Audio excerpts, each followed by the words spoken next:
I've missed it. I've missed the cheers and I've missed the boos. That's what's great about New York sports fans. They're probably among the most sophisticated sports fans in the world. They're hard people to get down and keep down for long, and that's what makes it great.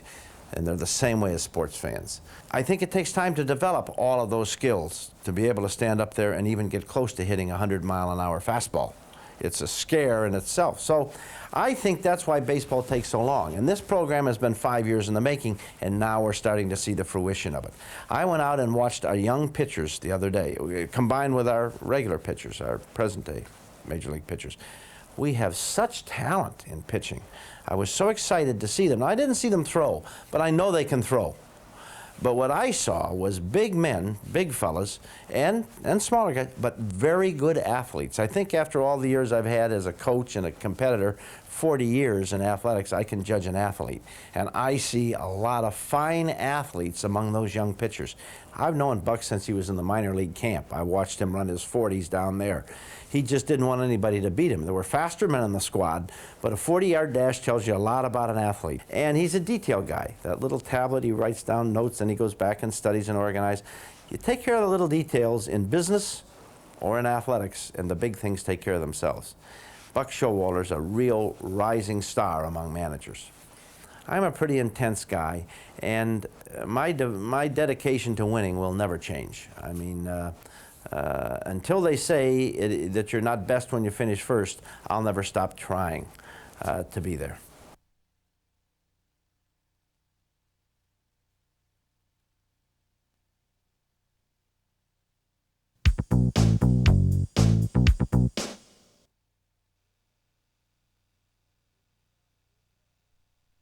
I introduce to you now the newest member of the Yankee family, Mr. Wade Boggs. I'm looking forward to being a Yankee, and I think it's going to be a terrific situation here in New York.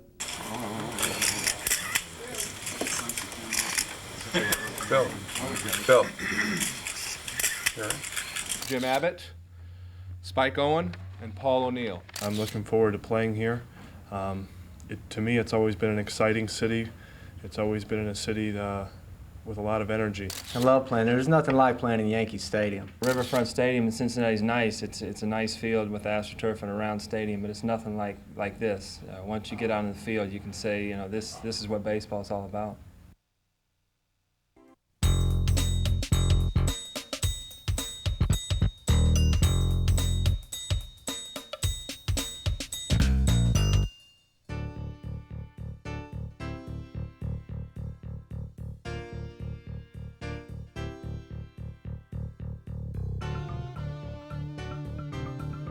Used the whole field. I feel like I got back a lot of my stroke that I'd kind of gotten away from hitting the ball the other way and up the middle and through the left side of through the infield. So I feel like my game has kind of returned, and now I just want to take it back up another step and see what happens from there.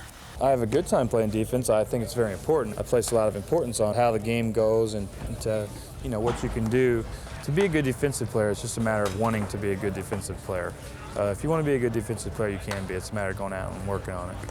Don Mattingly, you know, he's going to be great to play with. He's playing against him for many years and knowing the type of player he was and hard-nosed and a gamer. You know, that's one side of it. Obviously, I'm going to enjoy playing with him, and just his skills alone. Defensively, having him at first base, all you know is you got to get it over there somewhere in the vicinity, and he's going to make the play.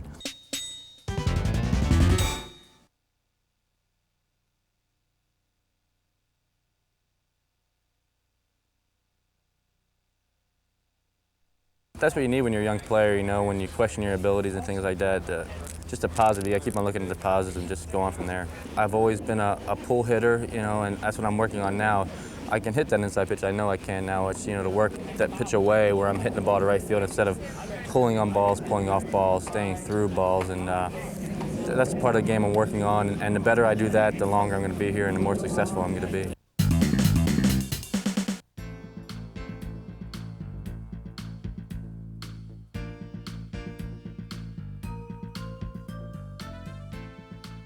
We've got a group of guys in here that can do things and make things happen and win ball games.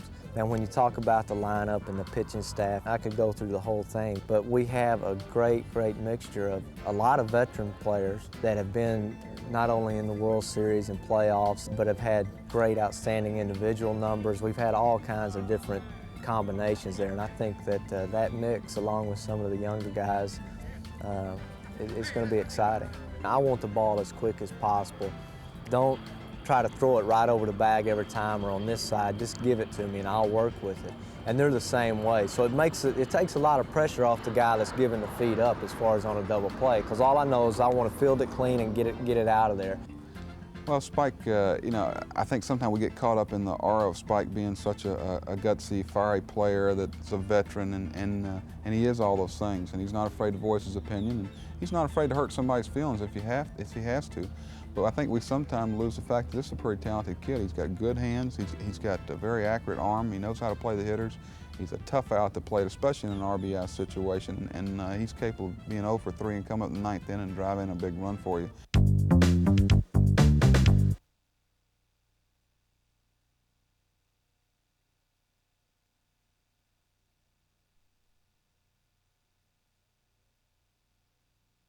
Well, basically, I've got my concentration and my focus back. I lost that last year, and it's something that's very vital to me.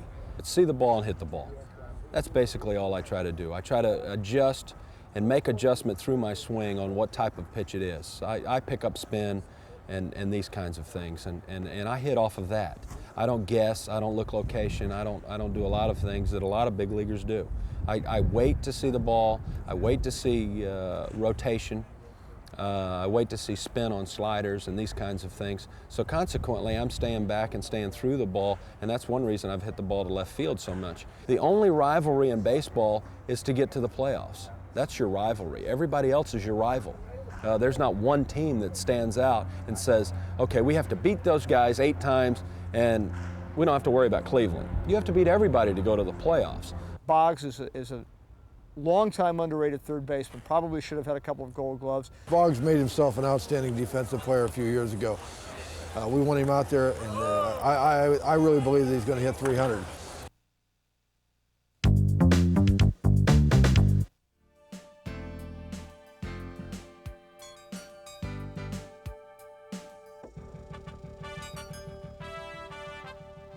Every day come up and it's a different challenge. You know, that's the way I look at it. You know, one day I'm playing short, next day I'm playing left field.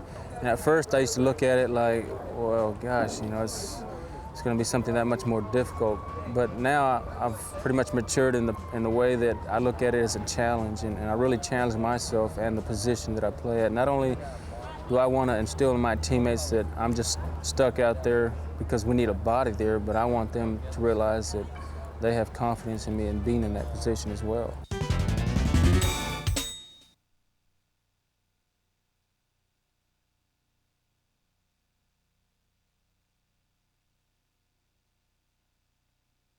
I think that as athletes, you know, a lot of kids look up to us. They probably look down to me, but they look up to us, and I have no problem with that. I kind of I'll take on that responsibility. Now, offensively on turf, you know, the ball gets to the infield quicker, and for me, my game is line drives, ground balls, and when you hit a lot of ground balls on turf, it gets to the infield a little bit quicker.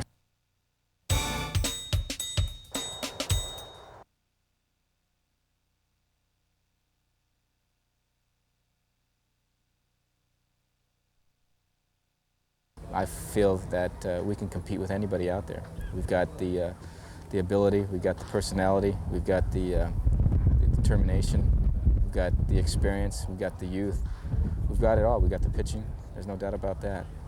And with Boggs and Don and Dartable, that's pretty much a Nintendo lineup.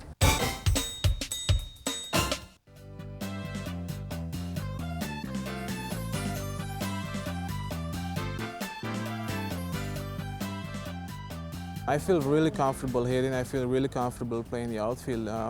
Even playing first base, I'm really relaxed, and I've come a long way playing defense at third base. I think that I'm a more complete player now than I was maybe 4 years ago.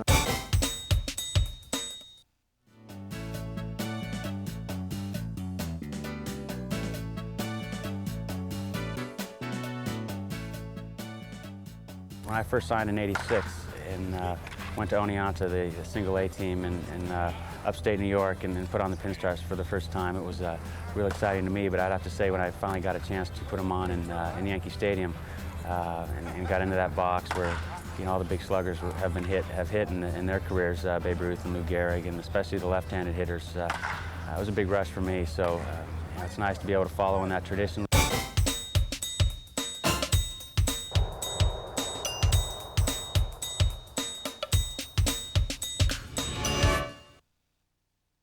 As long as there's people ahead of us in the standings, we got some work to be done, and I certainly take losing hard, and I'm not ashamed of that. I want our people to take it hard, but I also want to learn from it and improve on it. Communication is not walking up to a player every day and saying hello to him. It's not greeting the guy every day at the door. That's not communication. If I had to define it, where baseball sense is involved, it's probably telling a player what he needs to know every day to make him a better player, and to let him know what's going on, what's going to be expected of him that day, and not leaving him up in the air about the day ahead of him and the season ahead of him, what his role is going to be. Sometimes you have to tell guys things that they don't want to hear. That's uncomfortable for both parties. But in the long run, it's a lot better off to have that policy, to be up front with the players and know that when you tell them something, it's going to come to pass. And if you tell them something, it's for their own good, and you're going to deal with them on a professional manner and treat them as men, but at the same time you expect something back in return. Baseball, just like life, is a constant learning experience. I'm never going to reach the stage in my life where I feel like I know everything, or not open to learning experiences. I always get a little peeved when I hear someone say they would have never done anything differently, because if we'd have known a guy was going to give up a home run, we wouldn't have brought him in a game. If we'd known a guy was going to strike out, we wouldn't have used him to pinch hit. And then there's things in everybody's life they would have done differently, but we feel very good about the way we went about things, and we'll continue to operate in the same fashion as far as our work habits go. But there's certain things that we learned from last year about other players, about our own people, that we'll certainly put into use.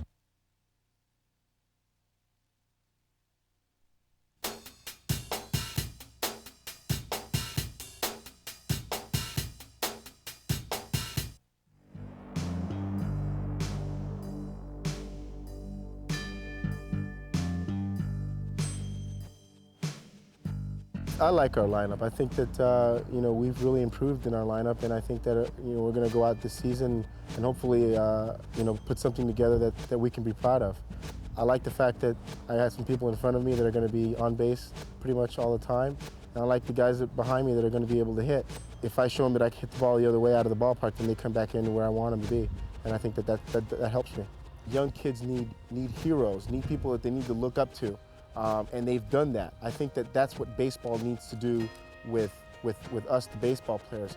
I think that we need to be more out there for them to see the inner city kids, to be able to have someone that they could idolize as they grow up, someone that they could hope on to be like.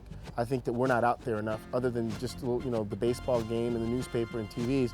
I think that we need to get out there a little bit more, more so like the NBA has done their basketball players.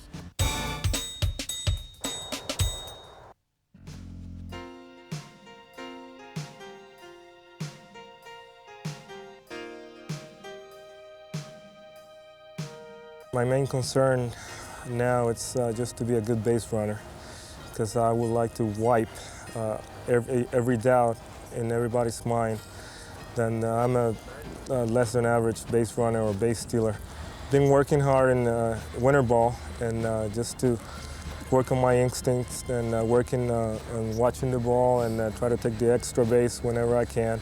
He's mastered each level. He's served his time in AAA, and it's time for him to take the next step up here and see if he's going to be the player that potentially we think he can be up here. Switch hitter with power potential, with base stealing potential, can run the ball down the outfield, can throw you out. It's just everybody talks about Bernie's instincts, but Bernie has good instincts.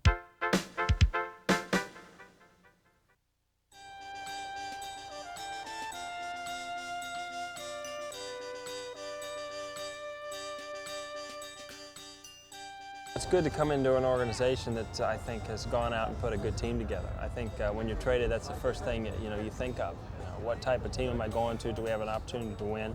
And coming in here with the enthusiasm they put into the off-season, I think that it's really going to be fun. I mean, anytime you surround yourself by quality players, I think it's going to help me play a little bit better. Neil is not only an outstanding defensive outfielder, but he has the potential to hit 35 or 40 home runs. It's an expansion year. Home runs usually are up tremendously. He might have one of those years. Coming into Yankee Stadium the first time this winter, you know, it's a great feeling to walk down that tunnel and know the players, you know, have walked down there before you. So that adds a lot of excitement to me, just to the game, to know what's going on there in Yankee Stadium.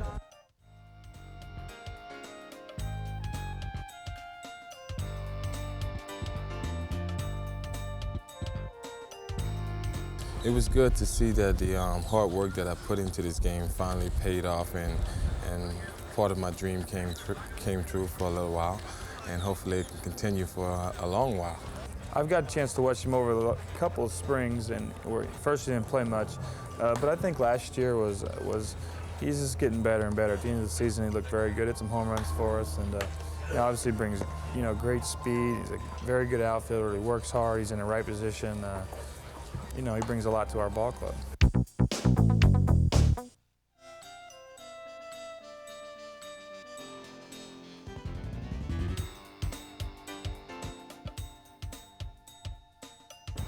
Well, I think the whole team is made up of roles. You have the starters, you have the bench players. I think that every true baseball player wants to be a starter and wants to succeed every day, but sometimes the more valuable role is the guy on the bench that when the team needs somebody to pick him up, he's there and he can do that job well. So I pride myself in whatever job that the coach or the manager wants me to do. Well, you have to realize that there'll be times where I won't play for 10 to 12 days, and then all of a sudden the game's on the line and I get the call. So for me to prepare myself, I have to really work extra hard with our coaches. A mental aspect of the game becomes tremendous, if you do not succeed in that at bat, you got another 5 to 6 days before you can even, approach the home plate again. So you got to deal with that mentally also, but the main thing is to believe in yourself and believe in your abilities and have confidence in yourself. And then when you can do that and you work hard with your coaches, I think success will be there for you.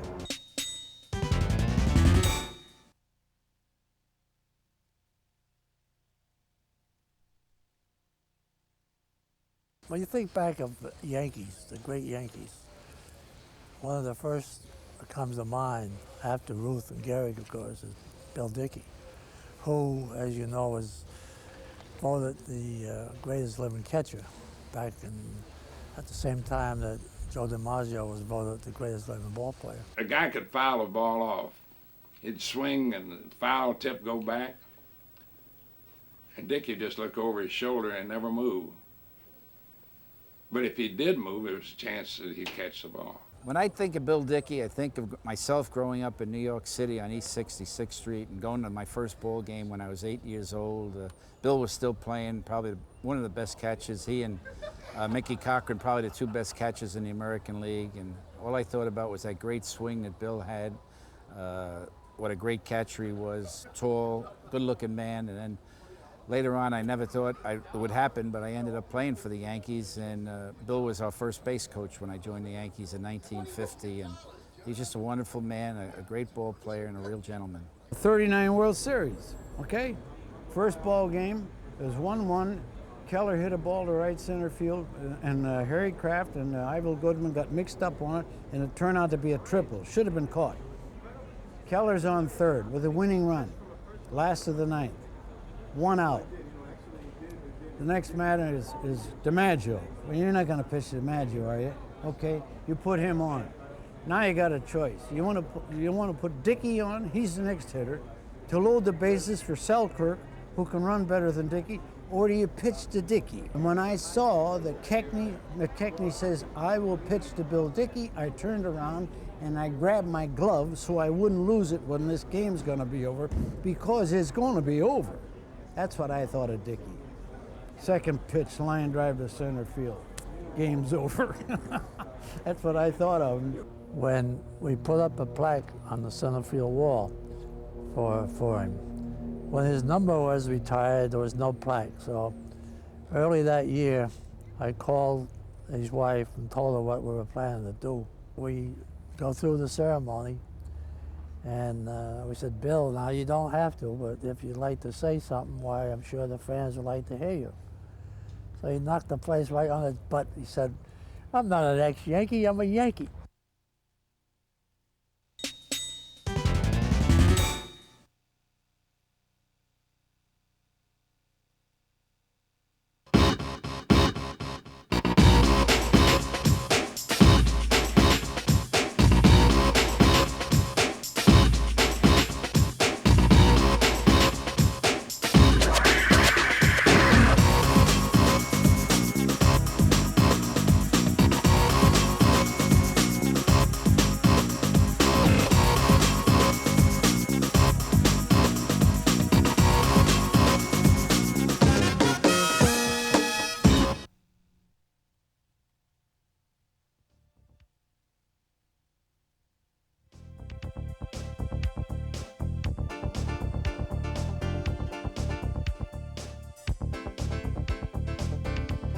I think it's so important to know the league, to know the hitters, but more importantly to know your pitchers, know their strength and know their weaknesses, know what they can't do, know what their out pitch is.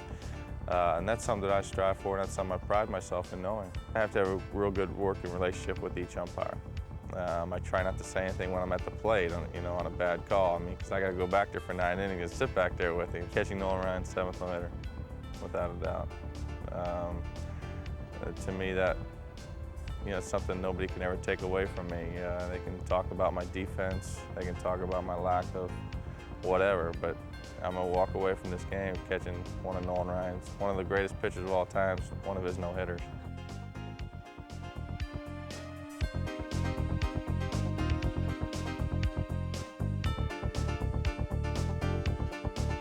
We're going to be strong at the corners and up the middle, and we're really the whole team. You look around the whole outfield, the whole infield, we're strong. You're just trying to get the best out of the pitcher that day.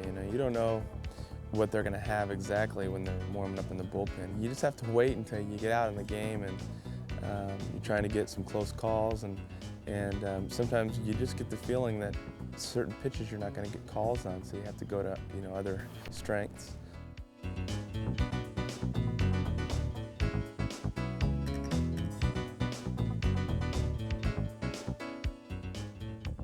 It's a tough job. It's a physical job. You have a lot of bumps and bruises. There's a lot of days you're going to come out to the park and you're really not going to want to, you're going to be sore and you're not going to really want to be behind there. But the nice thing about catching is, besides hitting, you're also an important part defensively.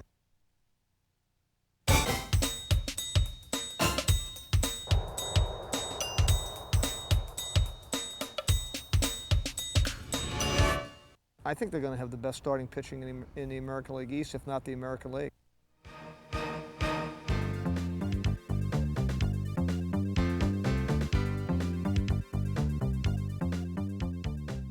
Now I think we be tough now, because now we got myself, Jimmy Key, and Gene Abbott, and I think those 3 pitchers, that we tough. And I think the Yankees, they can be in the top now, because now we got pitching.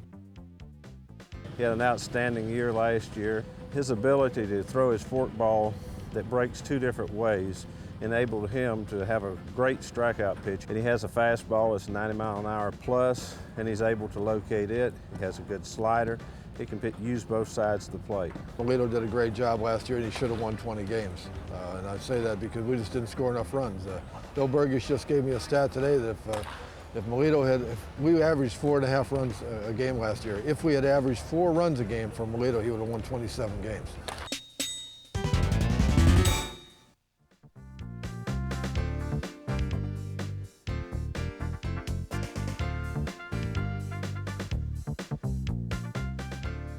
I think there'll be a special feeling the first couple times out.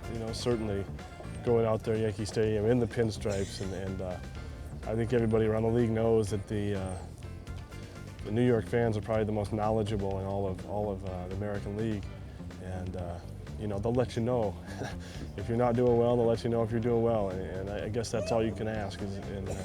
So if you give them a fair shake, you work hard, I think they'll respect you for that, and that's what I intend to do. I grew up in Michigan, so it's like New York. I'm kind of a seasonal athlete. I played basketball in the winter, and football in the fall, and baseball in the spring and summer, and So I enjoyed playing all different sports. The Sullivan Award goes to the Amateur Athlete of the Year, given by the AAU, and I still have no idea why I won that award. I was there with some people like David Robinson and Karch Karai, Janet Evans, Kelsey Banks, people like that, and Jackie Joyner-Kersey had won it the year before, and she announced it. I really had I had zero expectations of winning that award, and when she said my name, I was shocked. I really was. He's the most courageous athlete we'll see in many generations. I mean, I don't know how he does it. I saw him through the Pan Am Games. He's an exceptional young man.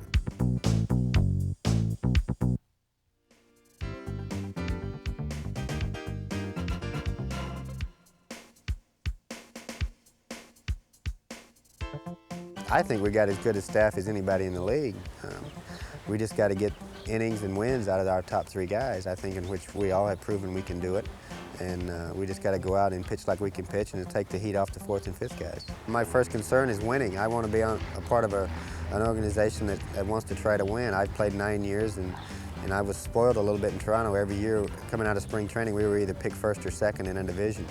And so I've gotten used to that, and that was the thing I told the organizations: if you're not going to try to win over the next few years, then I thank you but no thank you type of thing. Jimmy Key, veteran pitcher who is going to give you 215, 230 innings, and knows how to pitch, and really knows how to pitch, and he's been one of the tough ones.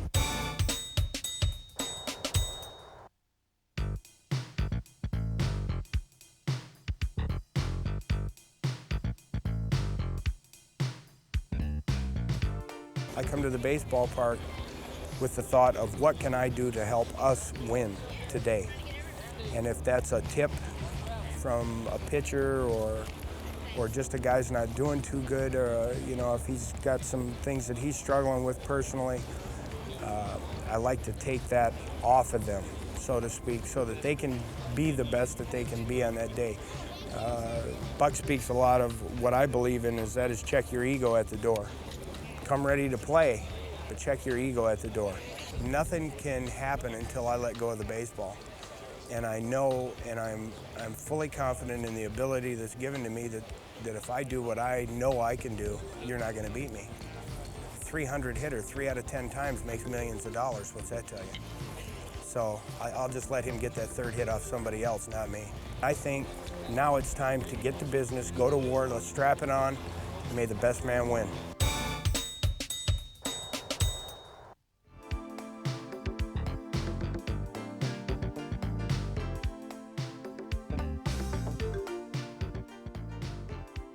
The Yankees were very slow with their young prospects. They didn't want to rush them too fast, but I mean, it just seemed that if I put up the numbers, they moved me up, and I was really grateful for that. And they showed me that they cared the way they took care of me, and the way they made sure everything was all right. And I don't think they did rush me too fast. I think that whenever they felt that I was ready to move up, they moved me up, and it was really just a great experience. A couple of years ago, I was just sitting in A-ball, and here I'm in big league camp. If you don't have any confidence out there, I don't care what kind of stuff you have, you're not going to be successful. So unless you believe in yourself, no one else can believe in you. So you need to go out there and you need to do it. You need to show people that you really do believe in yourself and that you can do the job.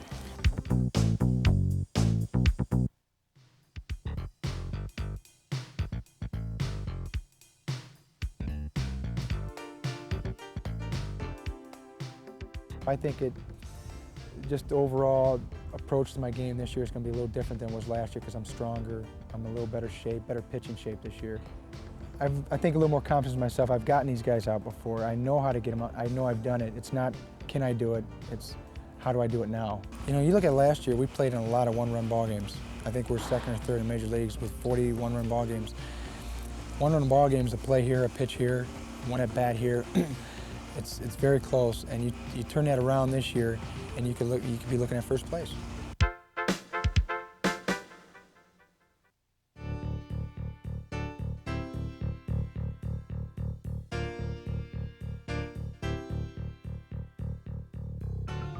Our bullpen has been awesome the last two years since I've been here, and as long as the starters go 5 innings, we can pretty much finish up almost every day. I mean, we are that deep in the bullpen with talent, and if they go 5 with the lead, we should nail it down for them.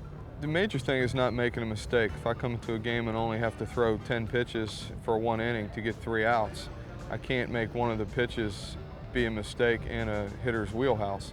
I have to make him hit my pitch on the, make him hit it to the biggest part of the ballpark. In New York, you can't let a left-hander beat you with a inside-down fastball. That's what a lot of guys hit left-handed. So you really just have to concentrate on not making any mistakes. I enjoy it. On July 4th, when we have 50, 60,000 people there, I want to be in the game. I dig that. I like that.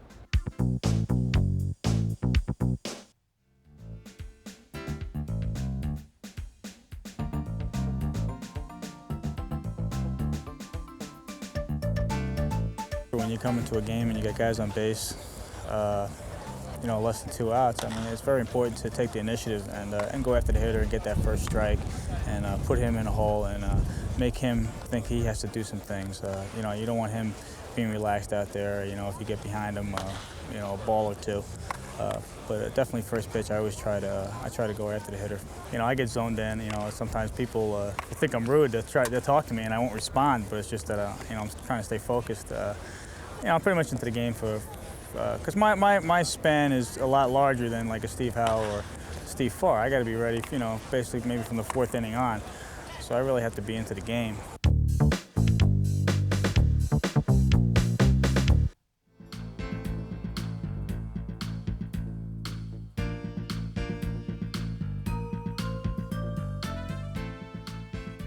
You have to put your time in, you have to put your numbers up, and I think in the long run that you know, you stay healthy, put some good quality time in on your team, I think that you will be taken care of.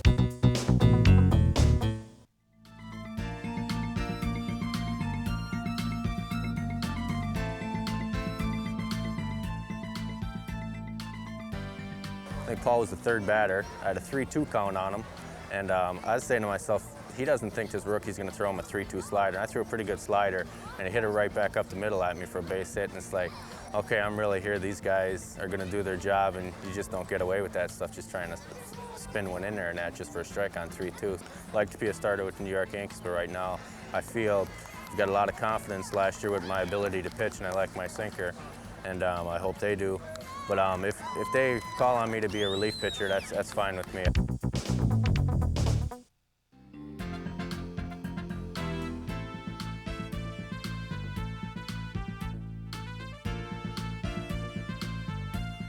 I'm looking forward to having the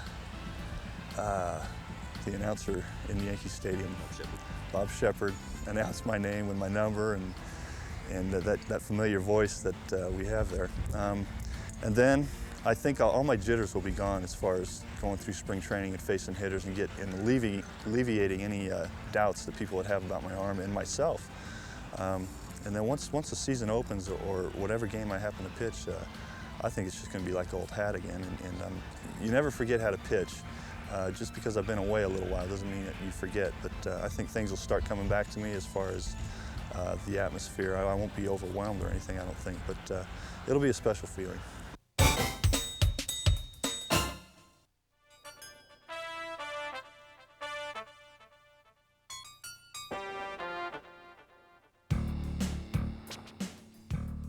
It's a certain amount of pride, you know, especially for a guy like me growing up in New York. You know, I watched guys like Greg Nettles, Thurman Munson, Ron Guidry, Willie Randolph, guys like that play. And, you know, when you're growing up in New York, you know, Yankee baseball is it. Well, I'm basically a 3-pitch pitcher, fastball, slider, changeup. And, you know, any given night, one of those pitches could be my best pitch. I'm not a power pitch. Although I throw 88 to 91 miles an hour, I'm not a power pitcher. I don't consider myself a power pitcher. Power pitcher in the major leagues has to throw 94, 95 miles an hour consistently, and I don't do that. To have a championship team, you got to do everything, you know, on a clock. You have to be organized. You have to know what you're doing. Everything is on a schedule. Just like here, you come in, everybody knows where they're going to be, what they're going to do, and that's just the way it's here. Everything is organized.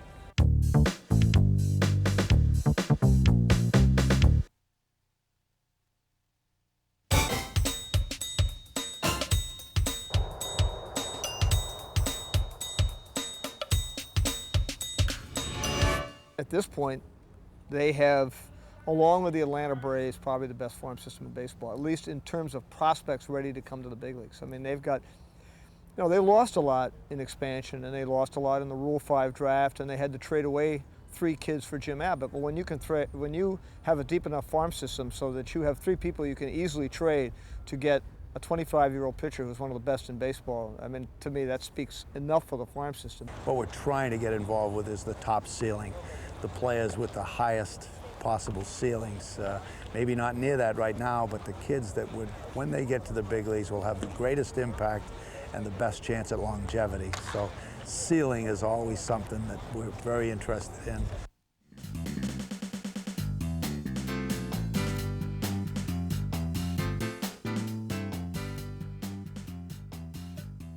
Now I've been here a year and I've seen things, I can come here and relax more because I know what to look forward to. With it, and last year was just coming into something you had never done before and trying to fit in and just make it through the year so you can get to know everybody and relax. And finally, by the middle of the year or so, you get to a point where you recognize everything, you're familiar with the people, and you're more calm and more relaxed. Well, he's a young player that I don't want him to see out here too much because I don't want him to be rushed at all. We want him to learn how to do all the little things in the game, field his position, hold runners, do the spin move, do the pickoff moves. We want him to learn how to really pitch. Basically, I throw a fastball, curve, and change. And when everything is on, you can't really touch me. Brian Taylor showed us everything that we needed to see in a top kid, and some of the areas that he hadn't had much experience in were, of course, fielding his position, throwing to the bases, holding runners, since not many got on against Brian. It started, I think, in the briefly in the instructional league the year before, and he made great strides at the big league camp last year. Our big league people were tremendous help to him, helping him with the little things that he's going to need to become a successful big leaguer. And then his first year at Fort Lauderdale, he just took off. In every category, he was equal to or superior to our scouting reports on him, and we're absolutely delighted.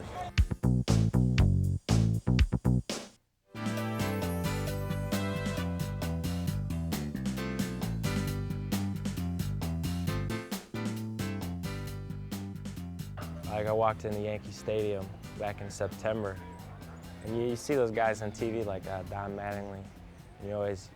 You look up to him, and then to be shaking his hand and throwing balls to him, it's kind of hard to believe. I'm still in awe of the whole thing. I think that's every player's goal, is to go be a #1 pick. I mean, I saw Brian, get picked #1 and see him on TV, and you always hope to be picked high, and I was always hoping to be picked by the Yankees because I'm originally from New Jersey, so things worked out for me. Derek Jeter is just an outstanding young man who was very projectable in every area that we tried to measure. Athleticism, aptitude, potential for strength, and then you take the tools into consideration. He really has a chance to be above average major leaguer in all tools.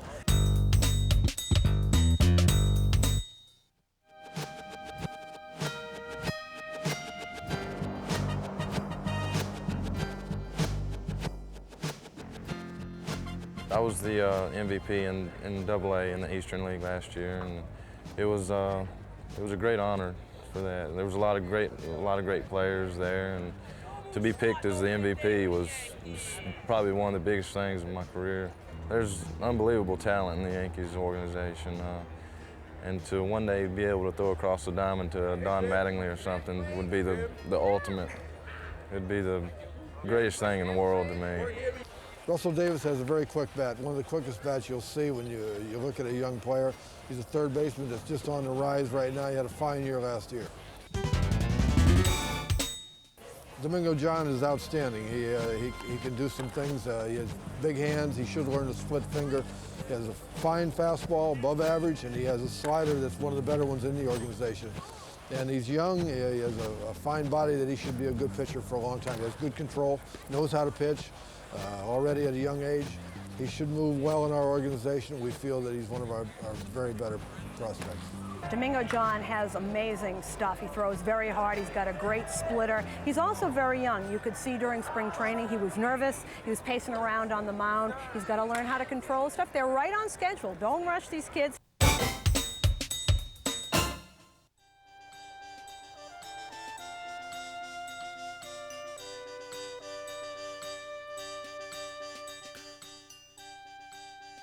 Okay, I was born in Adelaide, Australia. A population of about 1 million people, I guess.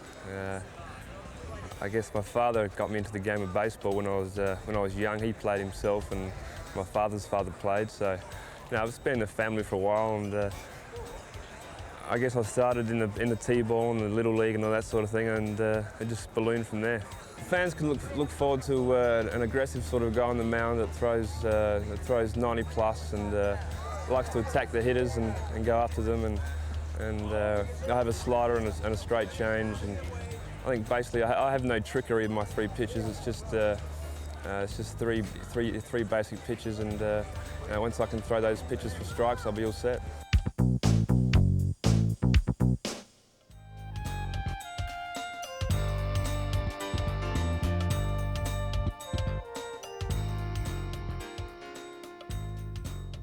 As far as A-ball goes, mostly if you throw strikes, you're going to have some success.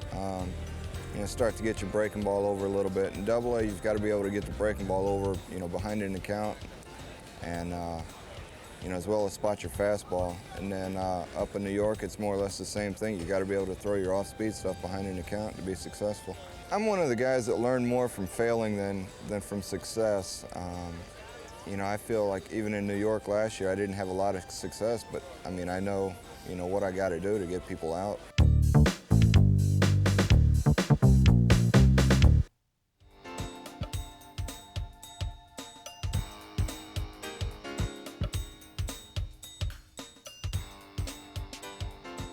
Oh, that's my biggest highlight.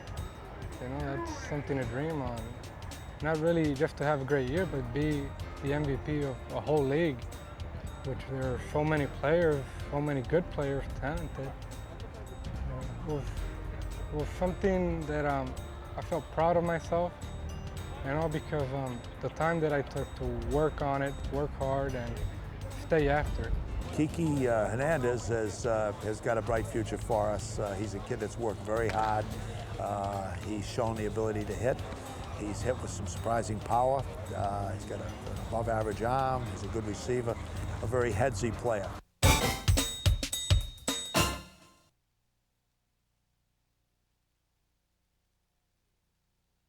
I really look forward to being remembered as Mr. October. I feel fortunate. Brings a gleam to my eye, a happy thought to my that comes through my face, and it's nice, I guess, to be part of baseball history in that way. The stories that will continue to go on about Mr. October in the World Series, of the fathers that saw me play that'll become grandfathers and tell their grandchildren. And so that's a very, it's a cherished part of my life. Well, the first thing that you remember about the month of October and Reggie Jackson went hand in hand. He hit a home run the night that I was pitching in the 4th game. And one home run, it wasn't, people have hit one home run in a series before, no big thing, but nobody really thought about the home run. But then the next night, the 5th game, he got a couple of hits, and then the last time up, he hit a home run off of Sutton. The 6th game comes up, first time up, steps up to the plate, first pitch, he hits a ball into right field for a home run. Yeah, well, hey, he hit a home run last night, he hit a home run first time up, hey, pretty good couple of times at bat. The game went on, and second time he comes up, yeah, gets up there again, one pitch, whop, man, he must have got a great night's sleep. So now everybody kind of, God, that's 3 home runs, man, hit in the last 3 times at bat. So, man, everybody was jumping up and down. And he got, at that point, he was pumped up. At that point, you could tell that he was more involved into what he was doing. And then he comes up later on in the game. And we're all sitting down, and now you're screaming, do it again, do it again, do it again. You know, people up in the stands, do it again, do it again. And one pitch, whop. Now his ball goes out in center field. And, you know, people are screaming, we're screaming. I had never seen anything like that. You read about them, but you don't see it. But, you know, to sit down and actually be a witness and a part of it, and then to be there when he gets into the dugout, you know, to congratulate him. I mean, everybody was just, I was happy for him. You know, we won the series, but, you know, the way that we won was great. The way that he culminated that year was great. What I did is had the ability to focus on one thing. I was only concerned about putting the fat part of the bat on the baseball. And I didn't feel there was anything that could stop me from doing that. I didn't really care who was pitching. In fact, I wanted everyone to be really healthy, feel good, get a good meal, be ready, have a great year, and have all your confidence, because I'm going to be ready too. And I felt the more confident a player was, the more he would come at me, and it would be easier. The better year someone had, or the Cy Young Award winner, or the guy that was the best, that's the guy I wanted, because he was coming right to you. And I felt like I had plenty of chances to make something happen during a ball game. I honestly felt that in that week, 7 games, that I was going to hit 2 home runs and drive in 5 or 6 runs, and nothing was going to stop me from doing that. And I didn't think it was that hard to do. That's what I thought at the time. It may have been crazy, or a good thing I didn't tell anyone that, but I really felt like I was going to, in the 7 games, I was going to get 25 at-bats, and I was going to hit 2 400-foot fly balls in a week. First time he comes up to the plate in spring training, whop, one pitch, whop, you know, and we're going like, Jesus Christ, let's see. If he hits 600 times a year and he takes 600, so he gets 600 home runs a year. But, you know, we talked to him about it. What did it feel like? You know, guys like me never gets to hit, you know, much less hit anything. You know, a guy hits 3 home runs in a game, hits 4 of them in a row, comes up spring training, hits 1, and then the first game of the year he hits 1. The game that I pitched, he hit 1 the first time up. So, you know, I always just ask him, what was it like, you know, and he said, well, it's hard to describe. You don't know what you're doing. You know, you're just trying to hit and the balls jump it out and you get home runs. But he said, you know, the whole time I wasn't trying to do that. And I said, well, you know, then you start teasing, well, if you're not trying to do it, then why don't you do it more often than when you're not trying? He said, because it doesn't work that way. I believe that the Hall of Fame is a very special, revered place of the tens of thousands of players that have played professionally. There's like 165 or 70 in the Hall of Fame. I always enjoyed the people, the quickness, their wit, their spontaneity. They're quick to analyze and figure something out and get to it. And to be able to cut through the maze, to cut through the fog, to cut through the unnecessary things that you get in most places in the world. I enjoyed New York, still enjoy it, and I have respect for New York. New York is the only city in the country. Everything else is a town.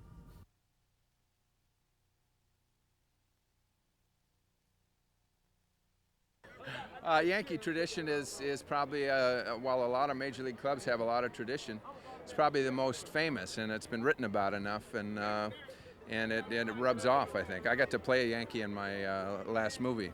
Of course, the Yankees let the guy go, but I don't care. I'm trying to learn how to play tennis by myself. I have my own jug machine, and I have to learn by myself because with the payroll on the Yankees, I can't afford lessons. Well, what I mean? Buck usually kicks me out of the dugout about the 4th inning. He can't take it anymore because I'm drilling guys with flower seeds and stuff like that. And then I go down to the bullpen and I harass them until I have to go into the ballgame. Oh, Bobby Knight, man, he's like the king, you know. What are you going to say, man? He's the best coach of all time. All right, you got it. Turn it off, all the other way.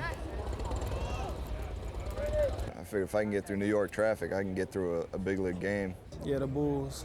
Michael Jordan puts on a show every game, so I watch him all the time.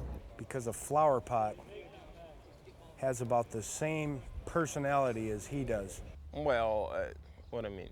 I guess I pretty much sit in the bullpen. I sit in one spot the whole game, and he says a flower pot moves more than I do. All right, okay, here we go. Taps up a little bit, a little bit. And look up to him. Yeah, when he says go, right. Well. I'm going to count to three, and I'm going to shoot. And just give me a full face view if you can. 1, 2, 3.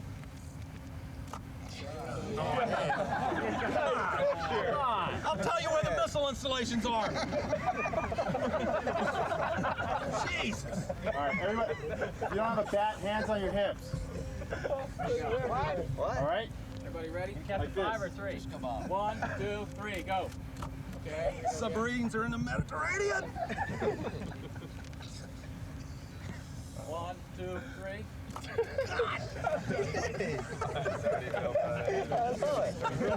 It's gonna be real good. 1, 2, 3. Where you guys are, you stand this. I don't know. They look at these pictures. 1, 2, 3. I don't know, Sandy. How do you think? This is awesome. 1, 2, 3. Give me those bats. We'll do an arm really need the flag.